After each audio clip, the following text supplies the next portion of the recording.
I have been trying to record and edit this video for almost 2 weeks now. And every time I do, something always happens. So here we go again. I struggled with the weed addiction for 6 years. I never saw a way out. I couldn't live, I couldn't breathe, I couldn't think, I couldn't eat without smoking weed. I thought that this was going to be my life forever, and I felt stuck. 6 years later, I haven't smoked, and I haven't had the desire to want to smoke. Things I used to struggle to do before I had weed, and I thought I needed to smoke in order for me to do those things, I can now do them freely without smoking. And if I've done it, you can do it too. And this is how. First of all, I want to say that you can definitely get out and break out of this cycle. Is it hard? Absolutely. But you can most definitely get out. And I know you can because I did. How I got out though? I give God all the glory because I genuinely thought that I would never stop smoking. When I told you I needed to smoke every single day, I needed to smoke every single day. It was almost scary because I knew the damages that it was causing, but I needed a way to cope with what it was that I was going through at the time. And it even got to a point where I couldn't even hold conversations with people anymore. I was just drifting, like my mind wasn't even here. To go from that to me now not even recognizing that person comes from me knowing who I am. I know how bad my addiction was, so I have every hope and I have every faith that you can do it too. The person that I am now does not identify with someone that smokes or needs something like weed or alcohol or some form of a substance to deal with life's uncertainties. If you need a substance to cope, you're not coping, you're covering up.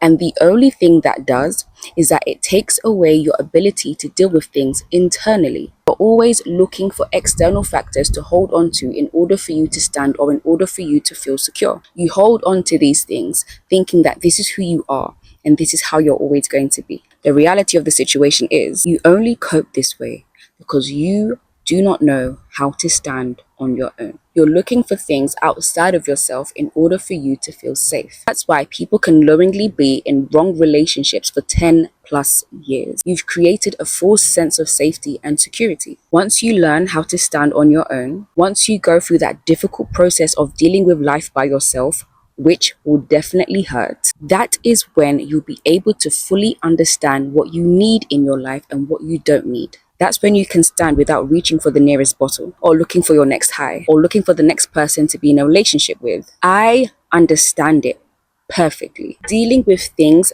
by yourself, it's scary. You don't know how things are going to end. There is this level of uncertainty that you have, and it's scary and it's confusing. You don't know if you're going to fall or if you're going to stand victorious. It's almost as if you don't trust yourself with your own weight, so you give it to other people because you believe that they can hold you and handle you better than you can hold and handle yourself. And that is 100% not true. That is a lie that you tell yourself because you are scared of what life looks like on the other side. So you'd rather stay on this side because you're comfortable, you're complacent. But once you become aware of your identity and you have an understanding of the things that you value, you no longer have or get a desire to go back into these things, these relationships, these bad habits, these addictions, these cycles, because you can no longer relate to them. Your identity no longer speaks to these things. They no longer speak to these desires. It no longer craves these desires. You will crave and desire everything that speaks to your new identity.